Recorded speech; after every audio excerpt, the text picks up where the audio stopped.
अगर आपको जंगल और माहौलियात से मोहब्बत है और आप वाइल्ड लाइफ में दिलचस्पी रखते हैं तो वाइल्ड लाइफ के शोबे में आप अपना शानदार करियर बना सकते हैं। आदाब, रोज़गार से कामयाबी तक के आज के इस एपिसोड में हम बात करेंगे वाइल्ड लाइफ की और इस शोबे में करियर के इम्कानात की। लेकिन उससे पहले इस पैकेज के ज़रिए आइए डालते हैं नज़र कि आखिर वाइल्ड लाइफ क्या है।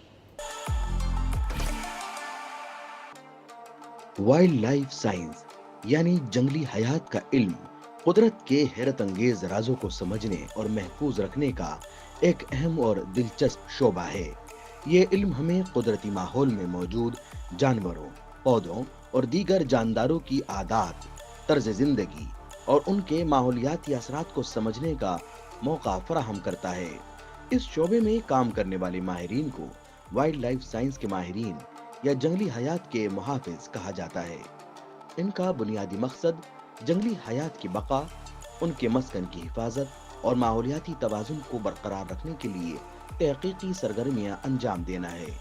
ये माहिरीन न सिर्फ जानवरों और पौधों की बका को यकीनी बनाते हैं बल्कि कुदरत के पेचीदा और खूबसूरत निज़ाम को समझकर उसे महफूज रखने के लिए अमली इक़दामात भी करते हैं। उनकी कोशिशों का महवर नस्ल कुशी या इन्हतात को रोकना, हयातियाती तनव्वुओं को महफूज रखना और आवाम में जंगली हयात की अहमियत के बारे में शऊर उजागर करना होता है। ये माहिरीन कुदरती माहौल के तहफ़्फ़ुज़ के जरिए न सिर्फ ज़मीन को बेहतर बनाते हैं बल्कि आइंदा नस्लों के लिए कुदरत के हसीन विरसे को महफूज भी रखते हैं। जंगली हयात के इल्म में दिलचस्पी रखने वाले अफराद के लिए कई पेशेवराना मौक़े दस्तयाब हैं। भारत में कई मारूफ यूनिवर्सिटीज़ मौजूद हैं जो वाइल्ड लाइफ साइंस में मास्टर और पीएचडी कोर्सेज फराहम करती हैं। अगर आप कुदरत से मोहब्बत करते हैं और माहौलियात की हिफाजत में अपना किरदार अदा करना चाहते हैं तो ये शोबा आपके लिए बेहतरीन इंतखाब है।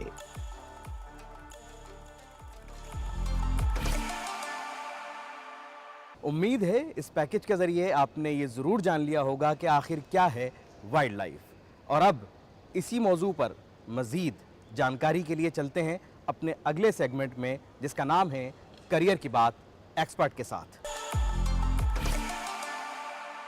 आज हम आपको वाइल्ड लाइफ में करियर के इम्कानात पर अहम जानकारी दे रहे हैं। और अब हमारे सेगमेंट करियर की बात एक्सपर्ट के साथ के तहत इस सब्जेक्ट पर मज़ीद बात करने के लिए हमारे साथ जुड़ चुकी हैं wild life institute of India Dehradun में डीन डॉक्टर रुचि बडोला साहिबा। आपका बहुत बहुत इस्तकबाल है हमारे आज के इस प्रोग्राम में। रुचि जी, जब हम बात करते हैं वाइल्ड लाइफ की, बेशक इसमें एडवेंचर भी है, चैलेंजेस भी हैं, लेकिन जब इसमें करियर के इम्कानात की बात करते हैं, अपॉर्चुनिटीज़ की बात करते हैं, तो क्या आप बताना चाहेंगी इस फील्ड के बारे में, कैसे नौजवान इस फील्ड को जानें और समझें? देखिए, आज के दिन तो प्रत्येक व्यक्ति ही कंजर्वेशन और वाइल्ड लाइफ कंजर्वेशन की बात कर रहा है। अगर हम अपने आसपास जो कुछ हो रहा है, चाहे वो पोल्यूशन ले लीजिए, चाहे वो एयर पोल्यूशन है, उससे रिलेटेड जो बीमारियां हैं, चाहे हम उसको वाटर पोल्यूशन मान लें, चाहे सॉलिड वेस्ट मैनेजमेंट की बात करें, और ग्लोबल लेवल पर भी यही चैलेंजेस जो हैं सबके सामने आ रहे हैं और प्रत्येक व्यक्ति इसके बारे में जानता है। और इसको दूर करने का जो मेजर फैक्टर आता है वो आता है कि हमें अपनी बायोडाइवर्सिटी को कंजर्व करना है। तो जब ये एक इतना बड़ा ग्लोबल एजेंडा है, हमारे देश का एजेंडा है, तो इसमें करियर तो बहुत है और बहुत स्कोप है। इसमें करियर तो है ही, उसके साथ साथ करियर विद पैशन है। जिस करियर में आप हर दिन कुछ नया सीखते हैं, कुछ नया समझते हैं और प्रत्येक दिन आप चाहें तो आप ह्यूमैनिटी के लिए, अपने ग्लोब के लिए कुछ ना कुछ कंट्रीब्यूट करते हैं। और इसमें जो जैसा आपने पूछा कि यूथ के लिए क्या करियर है, आज के दिन तो यूथ इसी फील्ड में आना चाहते हैं क्योंकि हमारी विश्व की जितनी बड़ी संस्थाएं हैं, हमारी जो भारत सरकार है, भारत सरकार की डिफरेंट मिनिस्ट्रीज़ हैं, उन्होंने प्रत्येक ऑलमोस्ट हर प्रोजेक्ट में, हर काम में कंजर्वेशन का मुद्दे को जोड़ा है और इंश्योर करा है कि हम कोई भी काम करें उससे हमारे कंजर्वेशन को हानि ना हो, चाहे वो वाइल्ड लाइफ। और वाइल्ड लाइफ से मेरा मतलब वो नहीं है जो रोमांटिक वाइल्ड लाइफ आप देखते हैं कि खाली टाइगर, एलिफेंट और लेपर्ड और ये वाइल्ड लाइफ है, बल्कि एक छोटे से लेकर बड़ा जीव वाइल्ड लाइफ में आता है, और उन वाइल्ड लाइफ का जो हैबिटेट है, जो उनका प्रवास है, वो भी उतना ही अहम है। तो अगर हम उनके आवास और प्रवास को बचाएंगे, उनके हैबिटेट को बचाएंगे और उनको बचाने की बात करेंगे, तो इसके साथ साथ हमें बहुत सारे लोग इस फील्ड में चाहिए। तो इतने प्रोजेक्ट्स किसी भी फील्ड में अगर आप ले लें, इवन एक जो जब रोड बन रही है, या इवन अगर कोई रेलवे लाइन बन रही है या वो ब्रॉडनिंग हो रही है, कोई एयरपोर्ट बन रहा है, कोई पावर लाइन बन रही है, कहीं ड्रिलिंग हो रही है, कुछ भी कार्य हो रहा है, वहाँ पे वाइल्ड लाइफ का क्लियरेंस की आवश्यकता मैंडेटरी है, और वहाँ पे आपको लोग चाहिए। तो जो ट्रेडिशनल फील्ड्स थी कि वो वाइल्ड लाइफ में साइंटिस्ट बनेंगे या यूनिवर्सिटी में जाके प्रोफेसर लेक्चरर बनेंगे या फिर यूपीएससी क्लियर करेंगे, वो तो हैं ही, लेकिन उसके अलावा बहुत सारे नए आयाम खुलते जाएंगे। बहुत सारे आयाम हैं, बहुत बड़ी फील्ड है, बहुत सारे प्रोजेक्ट्स की देखा जाए आपने बात की, यानी नौजवानों के लिए बहुत सारे मौके हैं। लेकिन जब पढ़ाई की बात करते हैं, हम इसमें तालीम की बात करते हैं, कौन कौन से और किस किस तरह की इसमें पढ़ाई है, क्या क्या सब्जेक्ट हैं इसमें जो पढ़ाए जाते हैं, और अगर हम स्पेशल बात करें wild life institute of India Dehradun की, तो वो कौन कौन से कोर्सेज़ हैं जो आपके यहाँ से ऑफर्ड किए जाते हैं? जी, आपके दो प्रश्न का मैं 2 भाग में उत्तर देना चाहूँगी। पहला तो आप बोल रहे हैं कि कौन कौन से ऐसे सब्जेक्ट्स हैं जिसके लोग यहाँ पर आ सकते हैं। देखिए, मैं खुद एक इकोनॉमिस्ट हूँ और मैं आज wild life institute of India की डीन हूँ, तो इसके आगे मैं और कुछ नहीं बोलूँगी। आप समझिए कि ये एक विज़न है कि अगर आपको कंजर्वेशन करना है, और चूँकि कंजर्वेशन हर एक आदमी से उसका जुड़ाव है और उसके हर एक प्रत्येक व्यक्ति को उसकी आवश्यकता है, तो हर फील्ड का व्यक्ति आज हमें चाहिए। हमारे साथ काम कर रहे हैं सोशोलॉजिस्ट, हमारे साथ काम करते हैं इंजीनियर्स, हमारे साथ काम कर रहे हैं वाइल्ड लाइफ के लोग तो कर ही रहे हैं, जो टिपिकल साइंटिफिक फील्ड है वो तो कर ही रही है। IITians कर रहे हैं, इंजीनियर्स कर रहे हैं, sociologist, anthropologist, economist, designers, computer experts, तो आप नाम लीजिए और वो फील्ड के लोग हमारे साथ काम कर रहे हैं। क्योंकि बहुत स्कोप है काम, हर तरह का काम है, ट्रांसडिसिप्लिनरी काम है ये। कंजर्वेशन इज़ नॉट समथिंग कि सिर्फ एक वाइल्ड लाइफ एक्सपर्ट जाएगा और कंजर्व कर पाएगा, बिल्कुल नहीं। एडमिनिस्ट्रेटर्स की आपको आवश्यकता है, जो व्यक्ति आम जनता के साथ डील कर सके, उनको समझा सके, उसकी आवश्यकता है। जो व्यक्ति बढ़िया मटेरियल बना सके, अवेयरनेस मटेरियल, उसकी आवश्यकता है। जो व्यक्ति साइंस को पॉलिसी के लिए ट्रांसलेट कर सके, उसकी आवश्यकता है। तो बहुत बहुत आयाम है। और दूसरा आपका जो प्रश्न का भाग है वो ये है कि wild life institute of India में कौन कौन से कोर्सेज होते हैं, तो वो उसमें मैं आपको बताना चाहूँगी कि 1988 से हमारे यहाँ masters in wildlife sciences होता है। और ये masters in wild life science क्योंकि एक बहुत निश फील्ड है, तो शुरू में ये हमारे यहाँ ऑल्टरनेट ईयर्स में होता था और बहुत कम हम स्टूडेंट्स को लेते थे। परंतु वर्तमान में अब हमारे पास ये हम लोग इस कोर्स को हर साल करने लगे हैं, और अभी हमारा 20वां course in wildlife masters in wildlife sciences का कोर्स चल रहा है, और हमारे पास इसमें 20 स्टूडेंट्स की सीट होती है और बहुत सारे स्कॉलरशिप्स होती हैं जो कि भारत सरकार की ओर से या फिर बहुत सारे और अदर ऑर्गेनाइजेशंस की तरफ से भी दी जाती हैं। तो चूँकि हम wild life institute of India हैं, तो बहुत लाजमी है कि हम वाइल्ड लाइफ साइंसेज पे कोर्स करेंगे, मास्टर्स करेंगे। और हम लोग बहुत एनालिसिस करते हैं कि जो हमारे स्टूडेंट्स हैं वो क्या कर रहे हैं इस कोर्स को करने के बाद, क्योंकि ये तो एक अलग सी फील्ड थी जब हमने शुरू करा था। तो हमने जब ये एनालिसिस करा, हमने देखा कि वो तो विश्व के बड़ी बड़ी यूनिवर्सिटीज़ में जाकर अपना कंट्रीब्यूशन दे रहे हैं, बहुत सारे सिविल सोसाइटी ऑर्गेनाइजेशंस में काम कर रहे हैं, हमारी अपनी संस्थान में साइंटिस्ट के रूप में बहुत अच्छा उनका करियर है। इसके अलावा जो वो हैं, कुछ लोग सिविल सर्विसेज में निकल गए हैं, कोई IAS में, कोई IFS में, तो इस तरह से भी उनके करियर ग्राफ्स हैं। कुछ ने मिलकर अपनी खुद की संस्थाएं खोली हैं और बहुत अच्छा कार्य वाइल्ड लाइफ कंजर्वेशन में कर रहे हैं। इसके अलावा एक और कोर्स हम लोग कर रहे हैं जो कि फर्स्ट टाइम हमने शुरू करा, क्योंकि हमारे इंस्टीट्यूट को जो जल शक्ति मंत्रालय है, इन्होंने एक बहुत बड़ा प्रोजेक्ट दिया नमामि गंगे परियोजना के अंतर्गत। तो एक तो वो प्रोजेक्ट था, उसके अलावा हमें देश की जो अन्य बड़ी नदियाँ हैं उनके संरक्षण के लिए भी प्रोजेक्ट दिया। तो इन दोनों प्रोजेक्ट्स के चलते, जो एक NMCG की तरफ से था, एक NRCD की तरफ से था, हम लोगों को लगा कि जब हम अपने लोगों को अपॉइंटमेंट करते थे तो हमें लगता था कि इस फील्ड में ट्रेंड स्टूडेंट्स की, युवाओं की बहुत कमी है, और आगे जाके जो फ्रेश वाटर रिसोर्सेज हैं विश्व में सबसे ज़्यादा, उनके संरक्षण की आवश्यकता होगी। तो हम लोगों ने एक मास्टर्स प्रोग्राम शुरू करा है जिसमें कि हमको मिनिस्ट्री ऑफ जल शक्ति ने फंडिंग करा है और इसमें पहला कोर्स जो है इस साल 1 अगस्त 2024 से शुरू हुआ है। जो भी बच्चे आपके यहाँ से कोर्स करते हैं, सबसे पहले तो जैसे आपने कहा कि जब हमने यानी जब इंस्टीट्यूट स्टार्ट हुआ तब देखा जाए तो उसका टारगेट शायद कुछ और हो, आज कुछ और है। तो मैं थोड़ा सा एक जानना चाहूँगा कि wild life institute of India Dehradun, उसको कायम करने का क्या मकसद था और आज क्या कुछ अचीव कर रहा है ये इंस्टीट्यूट? देखिए, wildlife institute of India जो है इसकी स्थापना करी गई 1982 में as a directorate of FRI और इसकी स्थापना करी गई एज एन ऑटोनमस, वो तो बाद में बना, 86 में ये एक ऑटोनमस इंस्टीट्यूशन बन गया ministry of environment, forest and climate change का। इसको स्थापना करने के 3 मुख्य मकसद थे। एक तो यही था कि हमारे देश में ये रियलाइजेशन हो गया कि अब हमको कंजर्वेशन के चैलेंजेस आ रहे हैं। हमारे देश में बहुत सारे टाइगर रिजर्व्स, नेशनल पार्क्स और सेंचुरीज़ की स्थापना करी जा रही थी, तो उनको मैनेज करने के लिए हमारे पास जो फॉरेस्ट ऑफिसर्स हैं उनकी ट्रेनिंग फॉरेस्ट्री इत्यादि में तो बहुत अच्छी हुई थी, परंतु वाइल्ड लाइफ की फील्ड में जो एक कटिंग एज इंटेंसिव ट्रेनिंग थी वो उस फॉरेस्ट्री के ट्रेनिंग में नहीं हो सकती थी क्योंकि ये अलग फील्ड है। तो उस सबसे बड़ा था कि capacity building of protected area managers, not only from India but also from south and south east Asian countries. तो पहला ऑब्जेक्टिव हमारा था कैपेसिटी बिल्डिंग, ट्रेनिंग, जिसको हम ट्रेनिंग कह रहे हैं। दूसरा ऑब्जेक्टिव था एकेडमिक्स एंड रिसर्च, तो उसी के लिए हमारा ये masters program in wildlife करा गया और बहुत सारे हमारे पास अनआंसर्ड क्वेश्चंस थे वाइल्ड लाइफ को लेके, वाइल्ड लाइफ की साइंस को लेके, वाइल्ड लाइफ की इकोलॉजी, हैबिटेट्स इत्यादि को लेकर और किस तरह से उनका संरक्षण करना है, इन चीज़ों को लेकर। तो इसलिए रिसर्च जो था हमारे लिए बहुत अहम था। तो एक तरफ हमने मास्टर्स प्रोग्राम शुरू करा, दूसरी तरफ हमने अलग अलग टॉपिक्स पे रिसर्च शुरू करी। तो और जो हमारा थर्ड ऑब्जेक्टिव था वो था एडवाइजरी रोल, जो कि मिनिस्ट्री को, स्टेट फॉरेस्ट डिपार्टमेंट को, माननीय जो हमारा सुप्रीम कोर्ट है या जो हमारे स्टेट के जो कोर्ट्स होंगे, हाई कोर्ट्स होंगे और हमारा NGT इत्यादि को हमें एडवाइजरी सर्विसेज भी देनी होती हैं, जिसमें कि हम उन्हें अलग अलग मुद्दों पर एडवाइस देते हैं। ये तमाम आपके काम थे, लेकिन अगर आज के चैलेंजेस की मैं बात करूं, उस वक्त के चैलेंजेस अलग थे, आज के क्या चैलेंजेस इस फील्ड में आपके सामने?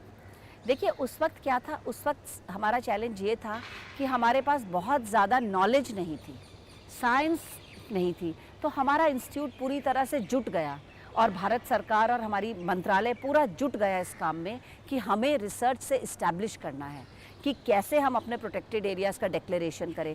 किसी भी जंगल को जाके थोड़ी हम कोई प्रोटेक्टेड एरिया बना सकते हैं कि चलिए इसमें शेर है, यहाँ पर हम टाइगर रिजर्व बना देंगे, ऐसा नहीं होता।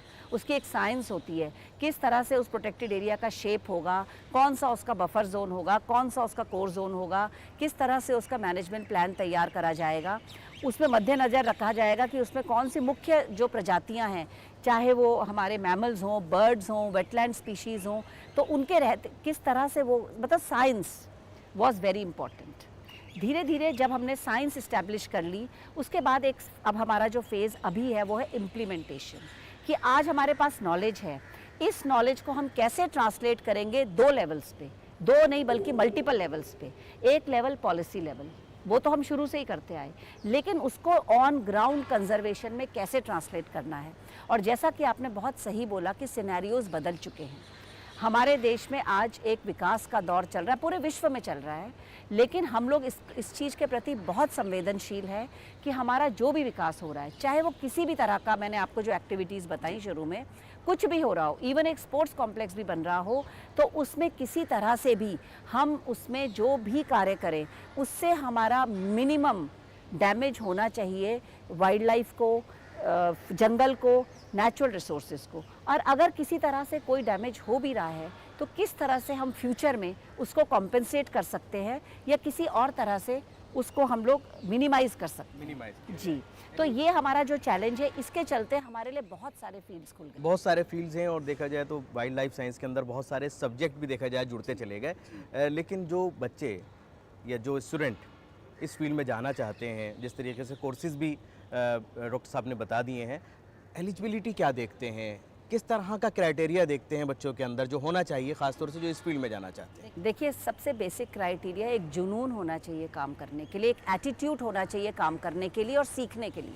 ये तो फर्स्ट क्राइटेरिया है हमारे यहाँ कोई भी आ जाए, क्योंकि वाइल्ड लाइफ ऐसी फील्ड नहीं है जो कि आप एक नौकरी समझ के कर सकते हैं। ये तो मतलब आप समझिए आपका जीवन है, ये आपके जीने की शैली है और ये आपके सोचने का तरीका है, और इसको आपको अपने आत्मा से, अपने मस्तिष्क से और अपने पूरे जो आपका वो है सोच है, उससे आपको जीना है इस करियर को, इससे नौकरी नहीं करनी। पहले तो यही है।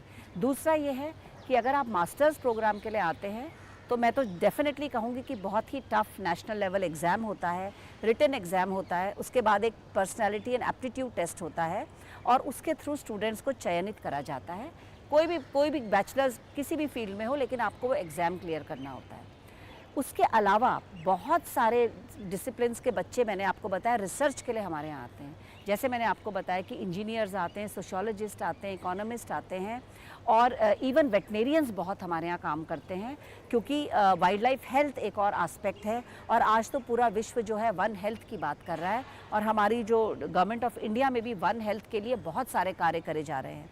तो वेटनेरियंस का एक बहुत बड़ा रोल है, और हमारे इंस्टीट्यूट बहुत सारे स्पेशलाइज कोर्सेज करते हैं वेटनेरियंस के लिए, क्योंकि अभी भी हमारे देश में जो वाइल्ड लाइफ वेटनेरियन जो है और वाइल्ड लाइफ हेल्थ का जो फील्ड है, उसमें अभी बहुत स्कोप है काम करने का और रिसर्च करने का। तो वो भी एक फील्ड है जिसमें कि बहुत स्ट्रांगली काम करते हैं। Remote sensing, GIS, technology, artificial intelligence, तो बहुत सारी फील्ड्स हैं। तो इसके लिए क्या होता है, समय समय पर हमारे प्रोजेक्ट्स में पोजीशंस एडवर्टाइज होती हैं, और अगर आप wild life institute of India की वेबसाइट पे जाएं तो वहाँ पे लगातार पोजीशंस एडवर्टाइज होती रहती हैं, और अपनी क्वालिफिकेशन के अनुसार बच्चे उसमें अप्लाई कर सकते हैं और सबसे इंटरव्यू के द्वारा उसमें अप्लाई कर सकते हैं। लेकिन एक चीज़ होती है अपॉर्चुनिटी, आपने कहा कि ये फील्ड जो है वो नौकरी वाली फील्ड नहीं है, इसके अंदर एक खिदमत का जज्बा होना चाहिए और एक जुनून होना चाहिए। लेकिन फिर भी कहीं ना कहीं जो भी इस फील्ड में आते हैं उनको कहीं ना कहीं ये होता है कि कहीं किस तरह से जीविका चलेगी, कहीं ना कहीं क्या क्या अपॉर्चुनिटीज़ हैं। तो मैं चाहूँगा उस पर भी आप रोशनी डालें कि यहाँ से कोर्स करने के बाद या वाइल्ड लाइफ में जब आप तालीम हासिल कर लेते हैं उसके बाद क्या अपॉर्चुनिटीज़ हैं। देखिए, मैं तो हर एक को एक बात बोलती हूँ, अगर मेरे पास कोई रेफरेंस के लिए आता है कि भाई WII का एक बच्चा आया, इसका आप क्या रेफरेंस, मैं कहती हूँ बस आपको रेफरेंस मिल गया। WII से अगर पढ़ के गया है तो you don't need any reference. WII में रिसर्च करके गया है, you don't need any reference, that itself is a label, और सक्सेसफुली करके गया है। ऐसे नहीं कि आपने 2-4 महीने करा और निकल गए, नहीं। और उसके क्योंकि इतना कुछ बच्चे सीखते हैं, इतना उनकी पर्सनालिटीज़ में निखार आता है। जैसा मैंने आपको बताया कि कुछ लोग तो हमारे यहाँ ही ऑब्जर्व हो जाते हैं, पर चूंकि हम एक छोटा इंस्टीट्यूशन है तो हम लोग एक लिमिटेशन है उसकी भी, और जो बहुत ही अच्छे लोग होते हैं, मतलब जो अपने सब्जेक्ट में बहुत जानकार होते हैं, तो कई लोगों का चयन तो यहीं हो जाता है। लेकिन उसके अलावा स्टेट फॉरेस्ट डिपार्टमेंट्स में हर जगह रिसर्च ऑफिसर्स, इतने सारे जूज़ हैं हमारी कंट्री में, हर जगह आपको एक्सपर्ट्स की आवश्यकता है। उसके अलावा जो बड़ी बड़ी आजकल कंपनीज़ हैं, मल्टीनेशनल कंपनीज़ हैं, वहाँ पे CSR के अंतर बहुत ही हाईली पेड जॉब्स अवेलेबल है, जहाँ पर कि हमारे स्टूडेंट्स को बहुत, वो लोग चाहते हैं कि आए, मतलब ऐसी फील्ड के पढ़े हुए लोग आएँ। तो बहुत फील्ड्स हैं जिसमें कि लोग काम करते हैं, विदेशों में उनकी बहुत डिमांड है। और जब बच्चे अप्लाई, और जो बच्चे जाना ही चाहते हैं और अप्लाई करते रहते हैं, तो अच्छी यूनिवर्सिटीज़ में वो आगे की तालीम हासिल करने के लिए भी चले जाते हैं, यानी वहाँ भी आगे भी जा सकते हैं, और देखा जाए तो जॉब के जो मौके हैं वो भी उनके लिए खुल जाते हैं।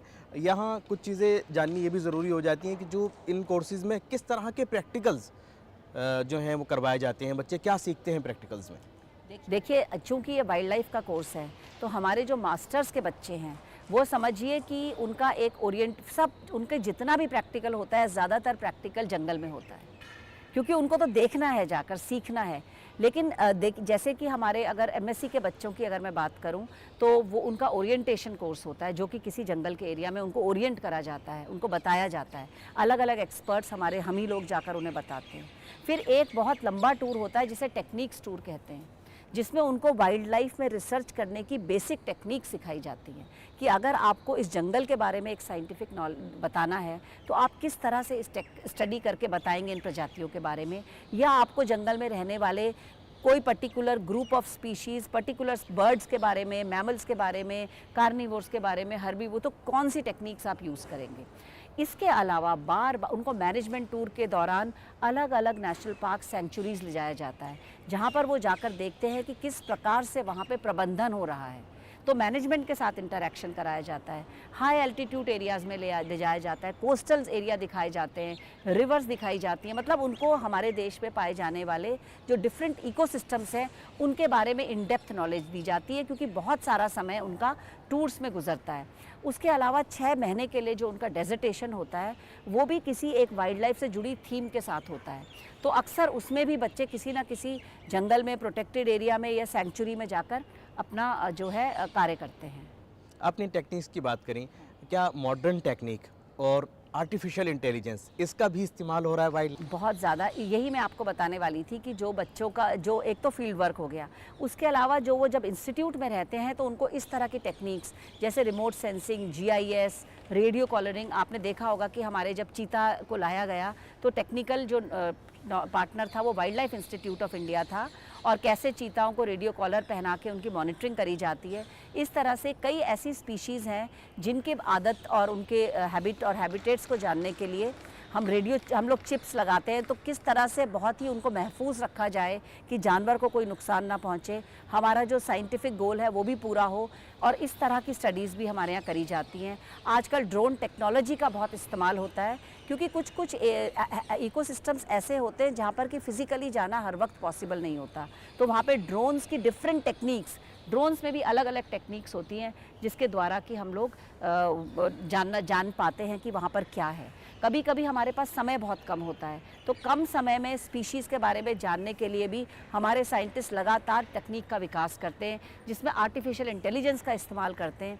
जैसे कि आज अगर मैं बोलूं कि हमारे टाइगर सेल के पास तकरीबन हमारे देश में पाए जाने वाले मोस्ट टाइगर्स का उनके पास एक डेटाबेस होगा। वो डेटाबेस कैसे है? कैमरा ट्रैप्स के द्वारा, जिसमें कि जब वो टाइगर जाता है तो उसकी फ़ोटो आ जाती है, उसके बाद आर्टिफिशियल इंटेलिजेंस को इस्तेमाल करके उनकी गणना करी जाती है।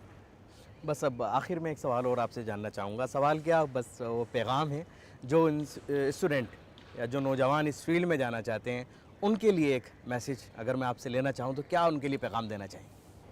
मैं तो यही बोलूँगी कि ये एक ऐसी फील्ड है जो इंसान को अपने अंदर की गहराइयों के बारे में जानने का मौका देती है, अपनी स्ट्रेंथ्स के बारे में जानने का मौका देती है, और नेचर के करीब जो व्यक्ति होता है वो बहुत स्ट्रॉन्ग हो जाता है, तो बहुत आपको स्ट्रॉन्ग बनाती है, और जीवन में जितने भी चुनौतियाँ आती हैं उनको फेस करने के काबिल आपको बनाता है।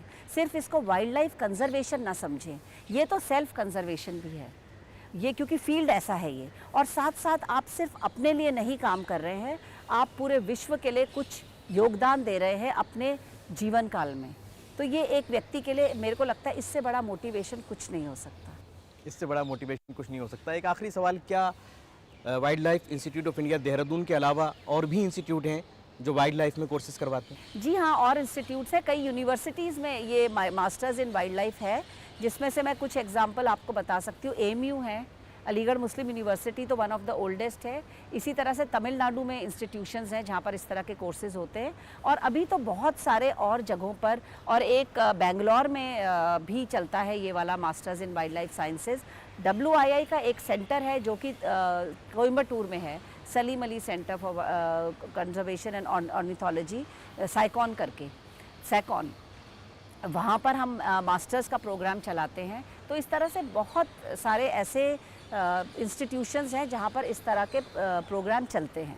इस तरह के प्रोग्राम चलाने वाले ये तमाम इंस्टीट्यूट जिनके बारे में आपको जानकारी मिली, और आपने ये भी जाना होगा कि इस फील्ड में आने के बाद आप क्या कुछ सीखेंगे और क्या कुछ आगे करियर के तौर पर फ्यूचर कहाँ बना सकते हैं, क्या कुछ कर सकते हैं। बहुत बहुत शुक्रिया मैडम, आज आपने हमारे इस प्रोग्राम के लिए वक्त निकाला और इतनी अहम जानकारी दी, उसके लिए आपका बहुत बहुत शुक्रिया। और करियर की बात एक्सपर्ट के साथ ये सेगमेंट हमारा यही मुकम्मल होता है। बढ़ते हैं अगले सेगमेंट की तरफ, जिसके तहत आप जान सकेंगे कि इस हफ्ते वो कौन से ऐसे मौक़े हैं जहां आप नौकरी के लिए अप्लाई कर सकते हैं, और वो कौन कौन से कोर्सेज़ हैं जिसमें आप एप्लीकेशन दे सकते हैं, एडमिशन ले सकते हैं।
उम्मीद है हमारी आज की ये पेशकश आपको ज़रूर पसंद आई होगी। हम फिर हाजिर होंगे किसी और मौजू पर जानकारी के साथ। तब तक के लिए हमारी पूरी टीम को दीजिए इजाज़त। खुदा हाफिज़।